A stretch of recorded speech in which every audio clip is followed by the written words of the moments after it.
Blazing Dominion format is finally upon us, and it's introducing a ton of new strategies into the metagame. From heavy hitters like Kewl Tune to rogue contenders like Clan, there's a lot to know about each of these decks as a competitive player. So in today's video, I'll be going over everything you need to know about these new Blazing Dominion decks so you can disrupt them as effectively as possible. I'll go over the best hand traps to use against these decks, and talk about key cards and choke points in these strategies so you know exactly how to beat them. Without any further ado, let's get into it. So similar to all my past Where to Hand Trap videos, I'm going to be first talking about some of the key cards in each of these decks so you have a better idea of what their main choke points are, as opposed to just memorizing where to use which hand trap on what card.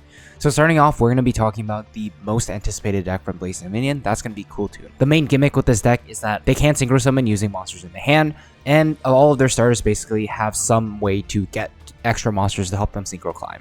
Q is probably the most impactful one, being able to summon a tuner straight from the deck, so it kind of gives you two opportunities to use monsters in hand to keep playing, as opposed to the other starters like Mix or Rico, which are able to add one to the hand but don't necessarily put another body on the board. They also all have effects when they're sent to the grave for a synchro summon. For example, Mix and Rico can pop spell and traps. If you're trying to focus on stopping this deck from playing at all, this deck in particular is pretty weak to removal on their body since they only have so many extenders in the deck. If they don't have any monsters on the board, they're not going to be able to synchro summon or do anything at all, so you should definitely prioritize removing the Kewl Tune bodies off of the board if you're trying to stop them from playing at all. Now, one way that they have to beat this is through Kewl Tune Rotary, which is one of the new cards that they're getting. It basically allows them to normal summon any other tuner from their hand, and that can get them the extender that they need to keep playing, since they can just use the Rotary in hand for synchro material later on. So keep in mind that their pushes are going to be their normal summon, Kewl Tune Rotary, and then if they hard draw it, Synchro Overtake, which basically is like a fusion deployment for synchro monsters. Now, other things to know about this deck, they have a couple of different ways to play on your turn. Like I said, they all get effects when they're synchroed off, and the way that they're going to trigger these on your turn is through Kewl Tune Synchro, which allows them to add a Kewl Tune card from deck to the hand, immediately synchro summon right afterwards. This can allow them to basically add cards like Mix and Rico to the hand, and then immediately use them for material even though they're not on the board, since most of the Kewl Tunes have that condition of using monsters in the hand for their synchro summon effects. One of them key monsters that they're going to go into to disrupt you is going to be Kewl Tune RS, which is basically like a hot red dragon archfiend and can get really big once the game keeps going because all their guys are tuners and it gains 300 attack for every tuner on the field. It's also important to note that cards like Imperm and Veiler, while they will negate the effect to, like, let's say add or summon one per deck, it doesn't negate the condition to allow them to synchro summon using a monster in the hand, so just keep in mind that those lower impact hand traps are generally not going to be as effective. Speaking of hand traps against Kewl Tune, the way I always do it is, instead of talking about every single hand trap one by one, I just give you a snapshot of how every hand trap matches up into the Kewl Tune deck. Of course, the hand traps that are in the strong tier, I definitely would play these against Kewl Tune if your deck can play them. Solid, I would say these cards are going to be pretty good in the matchup. Usable cards are not necessarily great, but at least won't be dead in that matchup. So if you don't have anything better to side in, or you can't really side it out of your deck, it's not the end of the world. Whereas, of course, bad and dead is pretty self-explanatory. And in this section, I'll just quickly talk about maybe some of the most notable hand traps to really consider. So like I said, the best way to stop Kewl Tune is through removing their bodies, which is why a card like Harmonia is so incredibly good against this deck.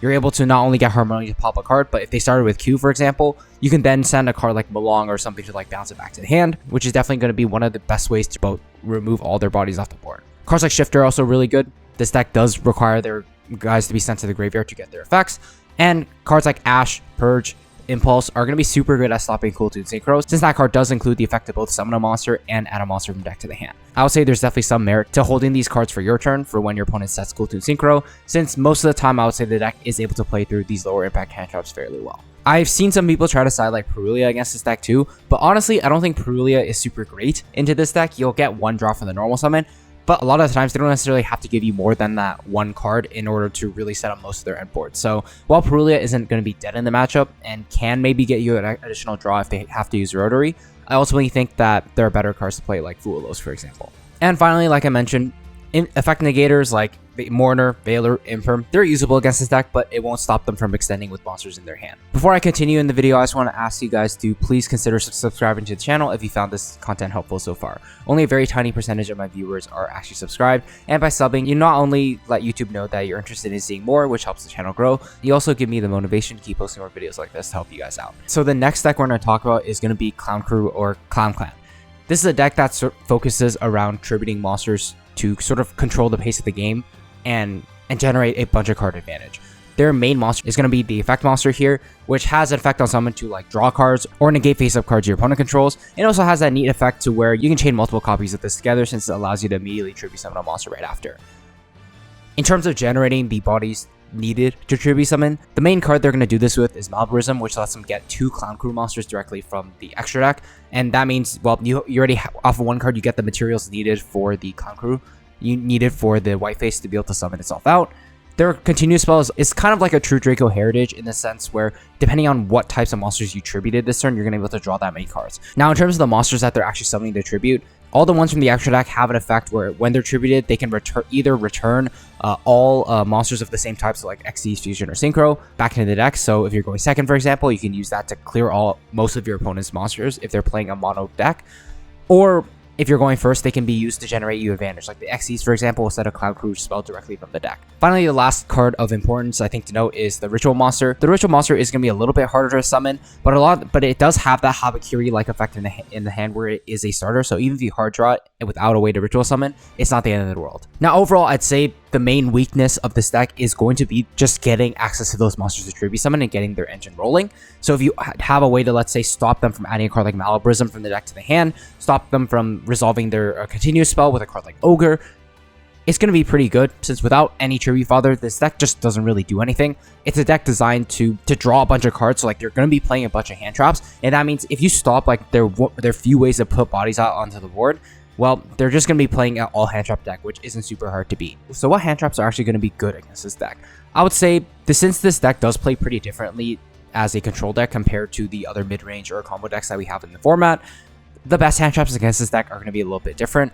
Like I mentioned, Ghost Ogre is going to be pretty solid against the continuous spell. Most of the ways they're going to generate a large amount of draws in one turn is going to be when they resolve the continuous spell, drawing 3 or 4 cards in the end phase. If you are able to hit that with Ogre, it can be pretty devastating for them. Being able to use a card like Impulse, especially on Malborism, is probably going to be the best way to stop them from getting access to their tribute fodder, because that's going to be their best way to put monsters out onto the board. Other than that, surprisingly, a card like Fuelos isn't necessarily the worst either. They do summon monsters from the extra deck to act as tribute fodder, so even though they aren't like naturally summoning from the extra deck, a Fuelos can give you 1 or 2 draws to dig deeper into your deck for the outset you're looking for. Cards like Droll as well are going to be pretty good. Like I said, they do tend to draw a bunch of cards, and if you're able to cut that off, the deck can feel a lot more manageable even if it's able to get going. Other than that, most of the hand traps that are effective against like the normal combo or mid-range decks are not necessarily going to be as good into this deck because of its different playstyle. So in this next section, I'm going to be doing things a little bit differently than I normally do. I'm going to be trying to talk about all the meta decks at the same time because I think there is a decent amount of overlap over them.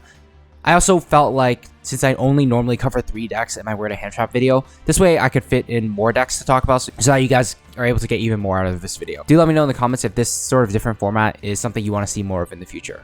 But anyway, starting off with the Medius decks, of course, Medius the Peer is going to be one of the main cards for most of these strategies. What it does is, on summon, it's able to either add or summon a Power Patron directly from their deck, and then each of these decks, like Artmage, DoomZ, and Elfnote, all have their own corresponding Power Patron monster, which is tailored for each of these deck strategies. I'm going to start off by talking about generally what each of these strategies are trying to accomplish, and then from there, we'll talk about some specific cards to look out for in each of these matchups. The first one's going to be Artmage. Artmage is a deck that is going to play as a very big combo deck. They're going to be able to generate so many free bodies out of their field spell, which can basically allow them up to like 3 times per turn to add a Artmage monster directly from the deck to the hand, and then they'll be able to get it out onto the board pretty easily. All the Artmage monsters also have effects if they control 3 or more different types, so it sort of relies on them getting fully set up in order for the monsters to get full value, but the deck has so many tools to be able to get there. There are going to be a couple of different ways to search the field spell, so in order to stop this deck, I would say the main thing to focus on is going to be getting rid of that field spell or preventing them from getting access to it in the first place. The next deck is going to be DoomZ, which also plays as sort of a combo, maybe a little bit more towards mid-range decks, that sets up a fairly big end board. All their effects center around destroying cards, whether that be their own cards or interrupting your opponent by destroying their cards. So they're sort of an Xyz climbing deck where all the monsters basically have an effect to rank up into a monster of the same rank as their level. That means the level 4s can make rank 4s and the level 8s can make a rank 8. And those Xyz monsters are going to be used to interrupt your opponent by either popping their cards or like sucking them up with the rank 8. This is maybe the one deck that doesn't necessarily have to play Medius the Pure, but it still is technically a Medius deck, so I did want to cover it in this section as well. And then finally, we got Elfnote.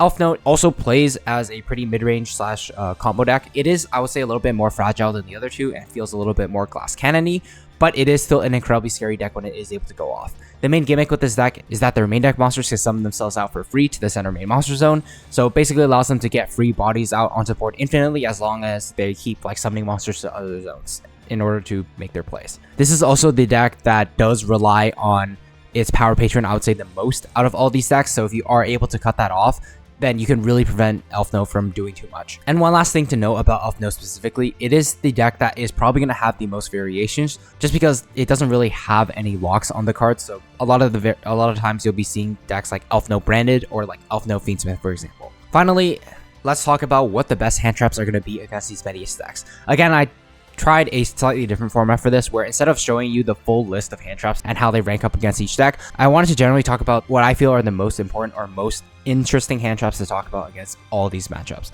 The first one's gonna be Ghost Ogre. Surprisingly, this one actually does quite a lot to all three of these decks.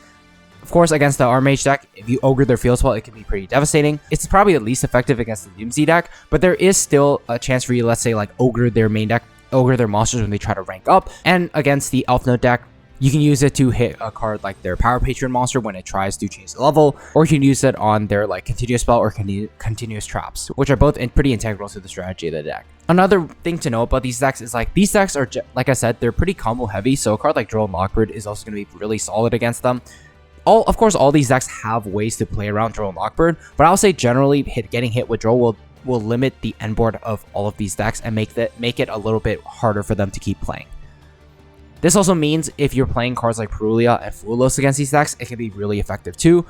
I would say Purulia is probably going to be the most effective against Artmage and Elfnote, whereas Fulos is going to be the most effective against DoomZ and Elfnote as well. Finally, I wanted to talk about Nibiru. So with Nibiru specifically, you're probably going to have to pair it with other hand traps for it to be effective. We are sort of entering that format once again where you're going to have to start seeing multiple hand traps in order for you to successfully stop these decks like we did in the past, because all of these decks have a good way to play around Nibiru by setting up like interrupt, like a negate pretty early on in the combo. Like just off the top of my head, for example, DoomZ is going to be able to set up a Nibiru negate through a card like Therion King Regulus or F-Zero Draco Utopic Future before committing their main extender from the hand. And so that makes it really hard to interact with some of those decks when it comes to hand traps, unless you have multiple. So I do also want to say that while this is a where to hand trap video, you may also want to consider board breakers against some of these decks, like DoomZ, for example, since they are a little bit more vulnerable to those compared to the hand traps. But without getting too much off topic, these three hand traps plus the Charmies are probably going to be the best picks against these combo Medius decks for the upcoming format. So that's going to do it for this where to hand trap guide for the post-Blazing Dominion format. Let me know what you thought about it in the comment section below. Before I end off the video, I also want to give a quick shout out to Card Trader. You can check them out using my affiliate link in the description below and use code tcgsam for 5% off your entire order while helping to support the channel. But with all that being said, I just want to thank you guys so much for watching once again, and I will see you guys in the next one.